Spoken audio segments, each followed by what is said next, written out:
Hello and welcome to this week's episode of Hogging the Mic, the Boar's official podcast bringing you student journalism like you've never heard it before. This week, we are bringing you an interview with a Boar alum who has gone on to write a variety of articles and organise social campaigns in her role as senior reporter for The Big Issue. But before we hear from our guests, shall we spotlight some articles? If you're listening to the podcast on the day of release, then it's not only the day for a new Hogging the Mic episode, but also for our new print edition, which has hit distribution stands around campus. So make sure to keep an eye out and pick up a copy. In honour of the new print, we will each be spotlighting an article from this latest edition today. Shall we start with sport? So in this print, the sports section had loads of articles which were really relevant to university and local sport. Tom wrote a piece about the difference between Bucks teams and non-Bucks teams. And I also had a piece in there about tours. There was a piece about rugby and the rise of women's rugby, and that also linked into the university sporting sphere. And also another piece about the rise of paddle, which is obviously a very popular and fast-growing sport in the UK.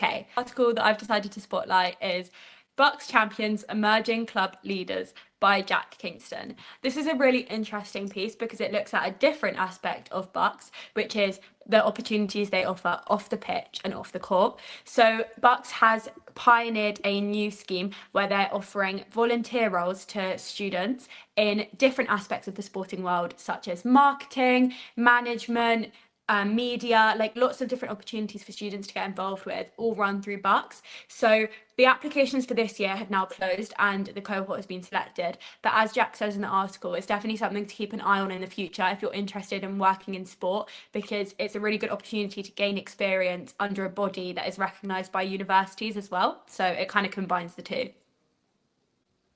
And just like in sport, in this print edition, news have also got a wide range of stories, from a story on the rising cost of sweet treats in the campus co-op, Labour's policies on higher education, and an investigation that I wrote into taxi safety at the university. But the article I've chosen to highlight is a story by our deputy editor, Hannah Guthrie, on the news that tuition fees in the UK will be rising from next year. So a few weeks ago, the Education Secretary announced that tuition fees will be going up in line with inflation over the coming years, which will mean tuition fees will eventually rise to over £10,000, and eventually only universities which hit a certain quality threshold will be able to up their tuition fees in line with this threshold. So Hannah has taken a look at the reaction of Warwick students to the news with an Instagram poll carried out by the Boar News, finding out that 74% of Warwick students do not support the government's tuition fee policy. This is a very timely read as the news only happened a few weeks ago. And it'll also affect students currently at the university with the policy taking place from next year. So definitely do go and check it out. Even if you're graduating this year, it's still a really important story to know about. And as we've said before, the news section are increasingly looking to highlight Warwick news. So if you take a news pitch, definitely have a think about how you can get a Warwick angle on it. Think about reaching out for student comment. If you ever want to reach out for student comment, then just reach out to one of the news team and we're more than happy to put a poll out for you. We love to focus on what our readers want to hear about. So for the culture section, again, there were loads and loads of great articles in the print. So in the arts and film section, there were some really good pieces about AI and whether it's a threat to the film industry and also to the art industry. And the music section featured 2 interviews with upcoming artists. So I highly recommend checking them out as well as the other articles within the culture section. But the article that I have chosen this week comes from the podcast section, which of course is very apt to say over our podcast. So I have chosen an article from Nidanya Tangaval, which is titled Why Podcasts Work, The Art of Being a Perfect Stranger. So this article discusses why podcasts have become so popular over the last few years. And in summary, Nadanya's article argues that podcasts are so successful because there is something for everyone. There are all sorts of genres of podcasts which can satisfy any emotion that you're feeling and also to accompany you as you go about your daily life. So I thought it was quite a topical article, as we have had a lot of discussions on this podcast with our guests about how digital journalism has forced the media world to change and how there's been a rise in like news-based podcasts and that kind of thing. So I assume that everyone who is listening to this enjoys a podcast. So definitely go and check out Nadania's article to gain some insight into the psychology behind the love for podcasts. As we said, the most recent print edition is now available around campus, so make sure to go and secure a copy. All the print articles will also be available online over the next couple of weeks too. So if you're on a year abroad like myself and Lucy, you'll still be able to give them all a read and keep an eye out on the website to find them when they come out. And of course, it never stops here at the Boar. And so the next print edition is already in the works, with pictures for that going up across our group chats this week. Make sure to keep an eye out on the WhatsApp chats for all the brand new pictures, and maybe next print we'll be spotlighting your article. Now let's move on to our interview with this episode's guest. Our guest today started in regional newsrooms before moving on to work as a reporter for The Big Issue, where she reports on a variety of social, political and cultural stories, and also runs some amazing campaigns geared towards promoting a change in society. Our guest spoke to us all about her time at the Boar and the great work that The Big Issue does to help support people without a permanent address. We hope you enjoy our interview with Isabella McRae. Our guest today was part of the Boar between 2018 and 2020, first as lifestyle deputy editor before taking over the section. She also completed the whole hog, writing for, at the time, each of the 15 sections. After graduating Warwick with a degree in English Lit, she went on to pursue a master's in magazine journalism at City University. Since graduating City, she has gone on to be a reporter at Hearts Live and now is a senior reporter for The Big Issue. Isabella McRae, welcome to Hogging the Mic. Thank you so much. So we will begin the podcast with the question that we always start with, always ask all of our guests. What drew you to the Boar? Oh, so I started as a writer kind of midway through my first year in 2018. And I guess I hadn't really clicked with any societies yet. And I always loved writing. I was doing English, so I had quite a lot of spare time. There was few contact hours. And yeah, I joined all the writers groups and I saw a post, a pitch request on the books group for an article about Celebrity Big Brother and finding all the books characters that you think would fit in. So that's the article I did. I hadn't ever seen Celebrity Big Brother, so it was a bit of a rogue one for my first ever article. But yeah, after that I kept writing, then became, yeah, as you said, deputy lifestyle editor and then lifestyle editor, and absolutely, yeah, it made my uni experience. And what was it specifically about the lifestyle section that appealed to you? It's actually a funny story. So I applied to be a books deputy rather than a lifestyle deputy, and it was very oversubscribed. And the lovely books editor at the time, Georgia Simcock, she referred me onto the lifestyle section because they hadn't had any applicants. So it was honestly pure luck. But I loved it. I loved kind of the food, the fashion, talking about mental health. We had a lot of personal essays when I was there. I'm sure you still do. But yeah, I thought lifestyle was right for me when I got there. And that's when I went for lifestyle editor, which was great. Really scary again, trying to like stand up in front of everyone and do a speech and make your bid to become lifestyle editor. There were 6 of us at the time who went for it, which was a lot. So really intimidating, but I feel so lucky to have got that because I think it made my career today. I don't think I would be here doing what I am at The Big Issue if I hadn't had that.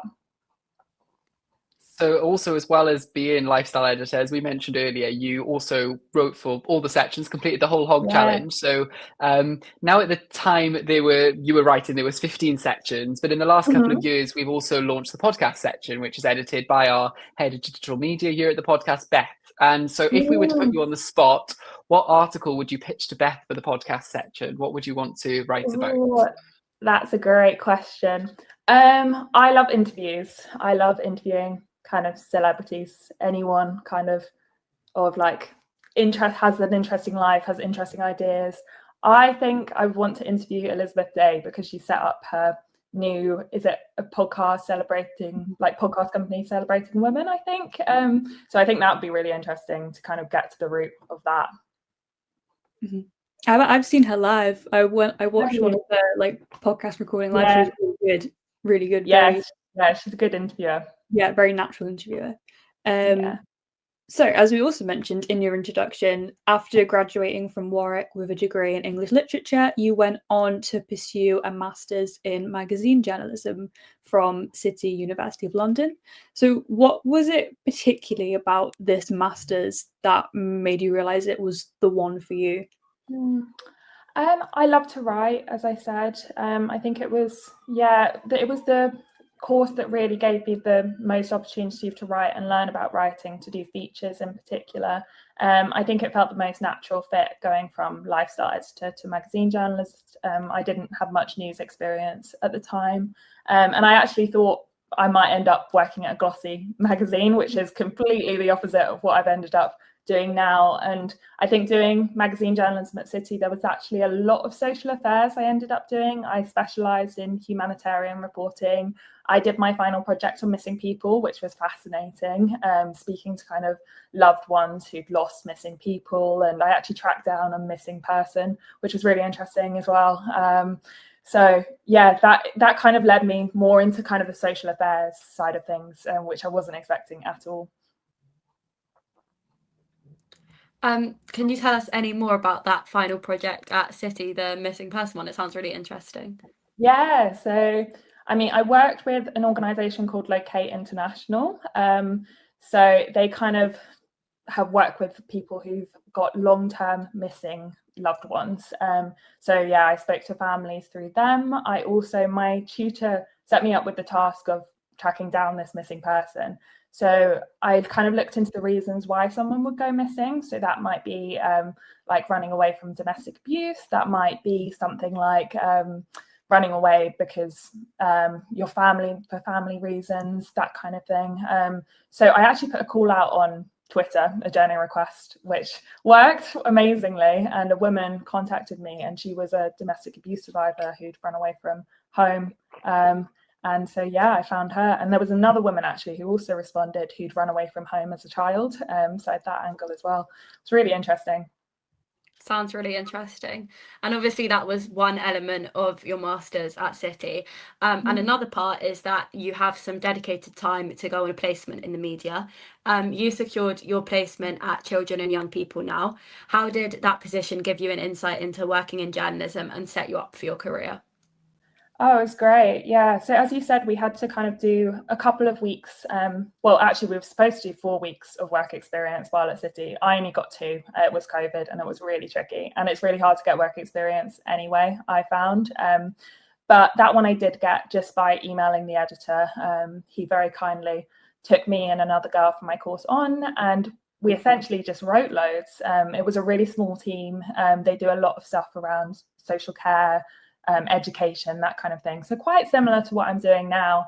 And just having the opportunity to write loads and loads and do a couple of news stories a day was brilliant. And it gave me those bylines, which I think is really important for work experience. So I would say anyone who's considering looking for work experience, trying those small publications that you might have never heard of is such a good way of getting in and getting insight into what you might want to do in the future.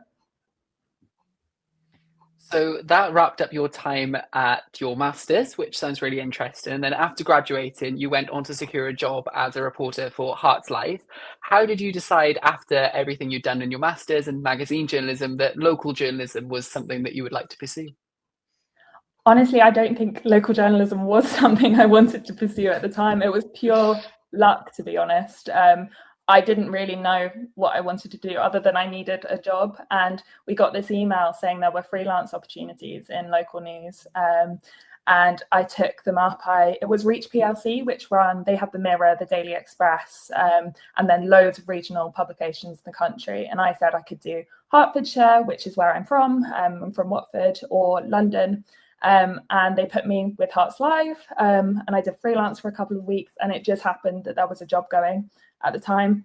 So I got offered a job through that, and I honestly wasn't sure if I was going to take it. I didn't see myself going into local news, and I had to ask people a lot for advice about whether I should do it, because I didn't want to get stuck in local news. I thought it could be quite boring. I didn't see myself doing news, and it was brilliant. It was such a good experience doing it. It gave me a lot of responsibility. I got to go to court and cover all sorts of cases. I did some really wacky stories as well. It was fun. It was good. Local news has changed a lot since I was there. They've Reach PLC has shut a lot of the publications. The team I was in no longer runs anymore. They don't have that team. So it has changed a lot since I was there, but for a time it was really good for me. And whilst you were at Hearts Lives, like you said, you covered some really heavy hitting topics such as exposing inadequate care at a mental health clinic and the housing case of a domestic abuse survivor. Additionally, you launched health campaigns for Cervical Cancer Prevention Week and Endometriosis Awareness Month. Giving a voice to those that have often been without a voice in the media is obviously something that you're very passionate about. Is there a particular reason why you're so passionate about using your voice in the media to raise awareness for others? I think I always went into journalism because I wanted to help people. I wanted to make a difference to people's lives. That's why I do it. There's nothing like that feeling when someone tells you thank you and they felt heard for the first time, or they felt their story's been properly represented, or even on the phone, those phone calls when you're dealing with someone who's grieving or who's been through horrible failings or systemic failings, and they're finally kind of telling their story and they haven't really told that story before, or they haven't felt like they can, because sometimes you can't tell that story to a friend. They don't want to hear it necessarily, or there isn't that space to do that. And for the first time, they're going through it in detail and someone's asking those questions, and they are hard questions, but when they feel like someone's empathizing with them, that is an amazing feeling. And it is really hard at times. I'm not going to lie, like it can be really tricky, but getting that text or hearing their voice is such an amazing feeling. And are there any campaigns that you've run or issues which you've exposed that you are really particularly proud of? There's lots I'm proud of. I think my work on the benefit system, I'm really proud of. It wasn't something I knew much about before starting at the Big Issue. I started as a cost of living reporter, and it just kind of found out that doing work on the benefit system, there was so much wrong with it and so many really vulnerable people that were being failed through that process. And I started just by kind of speaking to individuals, but then I've also spoken to government ministers. I've spoken to Labour MPs who rebelled against the government over the cuts this summer. I actually there was a couple who were accused of owing 28 grand to the government, and through our reporting, we actually managed to get that debt overturned. It turned out it was completely false. So we actually changed that, which having that small impact and being able to change their life in a tiny way just through our work is such an incredible thing to do. You spoke there at the beginning of that question answer about how the benefit system wasn't something that you necessarily knew a lot about before undertaking the piece. Yeah. Do you have any advice for the Boar writers or just anyone listening on how to kind of tackle issues or tackle stories about things that you don't necessarily know loads about, but you're interested in and want to share? That's a great question. I think the journalist's job really is to ask those questions. So you're not the one telling them what they need to know or anything like that. You're essentially asking the experts. So you go out there, you find people who do know the answers, whether that's people who've got lived experience of the certain issue that you want to talk about, or it's charities or experts, anyone really. I think that's something I should have done more of at the Boar. I think I lent much more heavily on kind of opinion writing, comment pieces, but you've got that access. You can absolutely treat yourself as a journalist because you are a journalist, and go out there and get interviews with people that you want to speak to who can speak to those issues. And you have continued to raise awareness of issues during your time at your current role as well as a senior reporter at The Big Issue. So how does being in a national newsroom compared to being in a local newsroom? I think it's interesting because, The Big Issue is very small still. We're nowhere near as big as The Guardian or The Times, anywhere near as that. For context, we've got probably 4 or 5 reporters, so we're still very small, and I've still got probably as much responsibility as I had in local news, and maybe more than I'd have at a bigger national, because I mentioned interviewing government ministers and stuff. I wouldn't get that if I was at The Guardian or The Times. It would go to someone in the political correspondent role. Whereas at The Big Issue, I get to do that, which is really, really cool. And it means at a young age, still quite an early stage of my career, I've been able to do that. I think there is differences with being at local news. Local news actually was very much focused on kind of trending stories. I was doing like 6-7 stories a day to try and get clicks and I had a target of 1 million views a month, which was really, really high. And yeah, that's a huge target, especially for a small publication. Whereas at The Big Issue, we still want to get good numbers of views because that means it's had impact, but it's much more about the quality and the depth and building a loyal audience, an engaged audience that's actually reading those articles and that it's having an impact on, rather than reaching for those clicks, which is nice. And talking about clicks and stuff there, do you think there's also a risk when you're reporting on such big, hard-hitting stories that if you're driving so much for click counts, which is such a thing that's driving the metrics of local journalism these days, that it's going to fundamentally undermine the stories and the stories that are being told? Massively, yeah. And I see that a lot, particularly around the benefit system, which I've got a bit of expertise in now. I do know that there are plenty of stories out there that are completely misinformation, and they're doing it because stories about the benefit system do really well, because there are millions of people across the country who are reading about it and looking for information. And that's a really vulnerable group of people that might read something like, oh, you're going to get free cash if you do this. And it's actually something that happened like 2 years ago at the height of the cost of living crisis. That's quite an extreme example, but there is that misinformation out there. And you also spoke about how when you're at local news, you were kind of doing more immediately like time relevant stories, but with The Big Issue, it's not quite the same and it's a bit different. At the Boar, but especially for our print editions, they're not completely time dependent stories. They often come out weeks after our writers write them due to the nature of how we run our prints. What advice would you give to writers kind of looking for stories that aren't necessarily time dependent but still attract readers and are still engaging? That's quite a tricky one. I think you can still start with the time sensitive stuff if it's an issue that people are talking about, but you then move that story along. I think that's the way I look at things. So it might be that there's a new statistic out and then you find people who can speak to that, whether that's people with lived experience, and you're really kind of building and shaping that story into something new. And that's how you kind of keep it going, and it doesn't look like it's 2 weeks old. You kind of try and, I don't know, you kind of look at, have that idea to kind of spark something new. And you kind of potentially could look for new stats, find new experts who've got new comments on something. That's how you create your new lines. We have the same issue ourselves with print going out 2 weeks later. So some of the stuff feels a bit kind of outdated by the time we get to print. So it is doing that. It's just kind of finding those new lines or doing something a bit more analysis based rather than hard hitting news. And I think that's how we are able to do it at the Boar as well, especially the news section and the sports section, which are two of the ones that are a bit less time sensitive as well, is that we're able to do investigations, we're able to dig a lot deeper in, but we're also able to do some really good interview pieces as well within some of our sections. And you've touched upon that you do a lot of interviews as well now in your role. Is there any interviews that stand out in particular for you, or ones that have really made an impact on your reporting? I interviewed Emilia Clarke from Game of Thrones last year, which was amazing. That was about her brain aneurysms.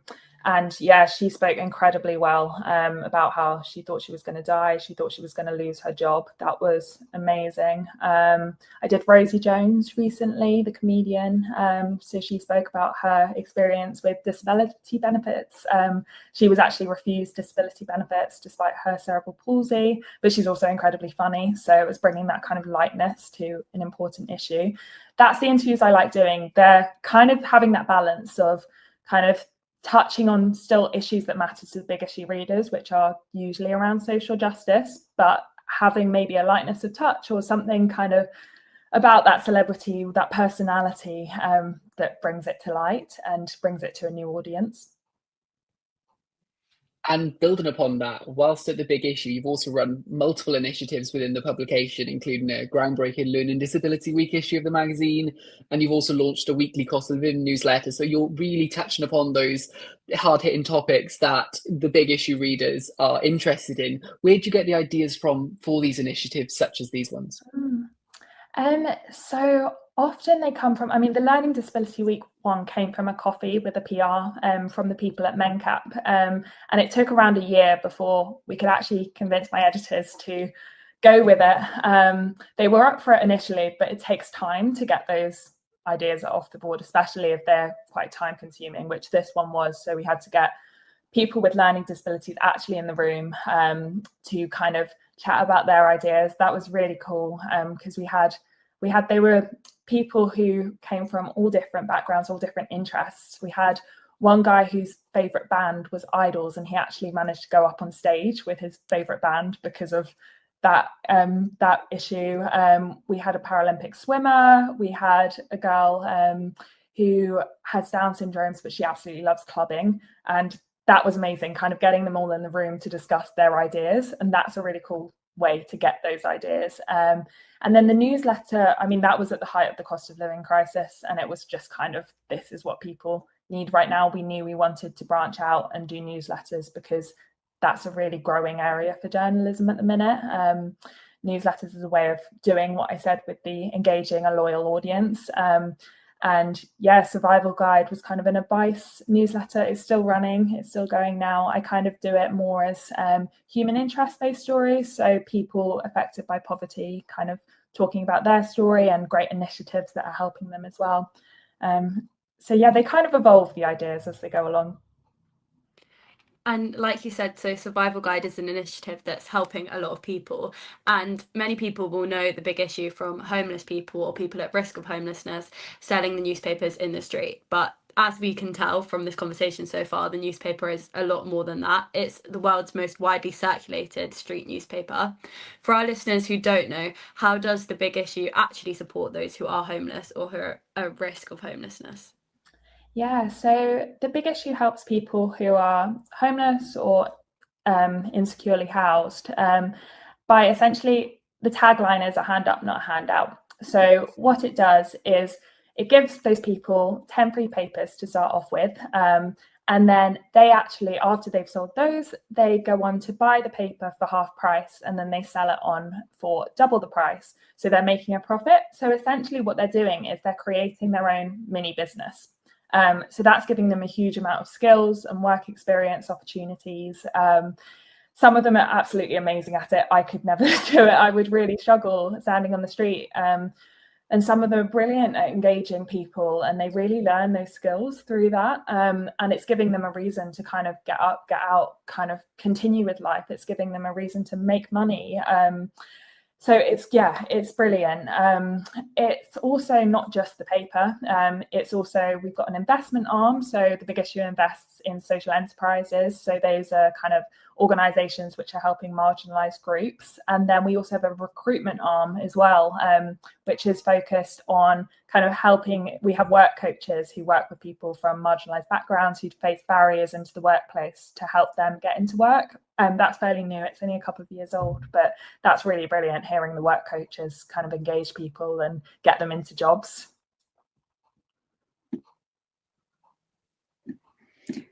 And during your time at the Big Issue, you've also been recognised for your work with several awards and nominations.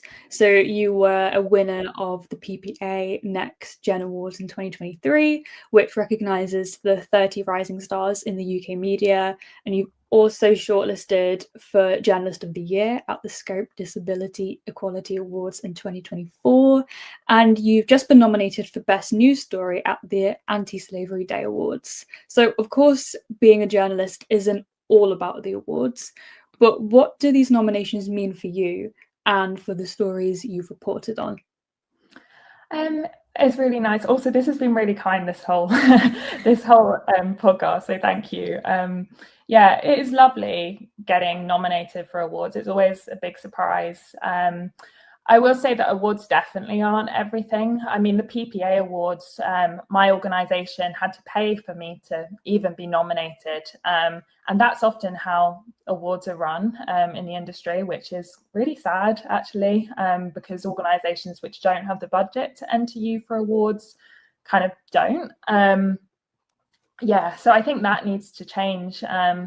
But it's really nice. It's amazing. And it's nice that particularly that anti-slavery one was a massive surprise, because I hadn't really thought about that story in a year. It was about cuckooing, and I'd followed the Met Police and spoken to them about their work around cuckooing, which is when vulnerable people are kind of manipulated by drug gangs. And it's nice to have that recognition. And it also means a lot to have award-winning in my job description. I think that gives people greater trust in my work, which is really helpful too. And now we've kind of done the bulk of our questions, we always like to ask some quick fire questions. So some simple questions, just quick answers. The first one is tea or coffee or neither? Tea. Are you a morning person or a night owl? Can I say somewhere in between? I like a lie-in, but not a late night. So somewhere in the middle. Do you prefer print or digital? I love print. Who would be your dream interview guest? Ooh, I don't know. That's really tough. One of my old tutors used to say Melania Trump, which I think is a really good answer, because that would be really, like, if she would spill all about her life with Donald Trump, I think that would be fascinating if I was guaranteed that. What's one thing you always carry as a journalist? Just my phone, because it has everything really I need. The recording devices on there. It's all there. I can get into the WordPress to update my article if I need. I've written articles on my phone. So yeah, my phone. What is your favourite thing to do to unwind after a long day at work? At the moment, I am rewatching Gilmore Girls. So that is my favourite thing. Yeah, I support that. What's your favourite article that you've ever written? Oh, that I've ever written. This is really, really hard. I did an article, I don't know if it's my favourite article, but the one that stands out to me that I thought of immediately was a piece I did about a modern slavery survivor choir. So it was a group of modern slavery survivors who set up a choir, and I went to interview them and see them do their Christmas performance. And so I went to their rehearsal the week before, and then I went to their performance, and that was incredible, like hearing their stories. And they wrote a song themselves about their experience and how they were survivors. And yeah, it was so moving. It was absolutely incredible. That sounds incredible. So we're going to finish the podcast with the question that we always finish on as well. So what is one piece of advice that you'd give someone at the Boar right now? I think what I said earlier around going out, doing interviews, you are journalists. Treat yourselves as journalists. I think I would have been really scared to go out and do interviews and kind of go to press teams and go to those kind of things, but you absolutely can. And you can do real hard-hitting investigations. You already are doing the big issue. The Boar has so much kind of rich kind of history of doing these incredible investigations, and it can lead you so far in your career. And it's brilliant, and keep doing what you're doing. Thank you so much for joining us on the podcast today. It's been an absolute pleasure to speak to you, and it's been great to speak about the impact journalism can have. I think often we talk about what journalists can do, but it's great to hear about the impact those stories can then have on readers as well. So thank you so much for joining us today. We hope you enjoyed that chat with Isabella McRae. It was great to talk with a journalist who is using her voice and platform to advocate and drive for change. In our next episode, we will be joined by a music journalist who spoke to us all about what it means to be a freelance journalist and how it is possible to kickstart your journalism career whilst still at university. So if you've got any interest at all at expanding your journalism portfolio, definitely keep a listen out for that one. That episode will be with you on the 20th of November. But for now, well done for making it halfway through the first term. And for those of you who are about to start your reading week, enjoy.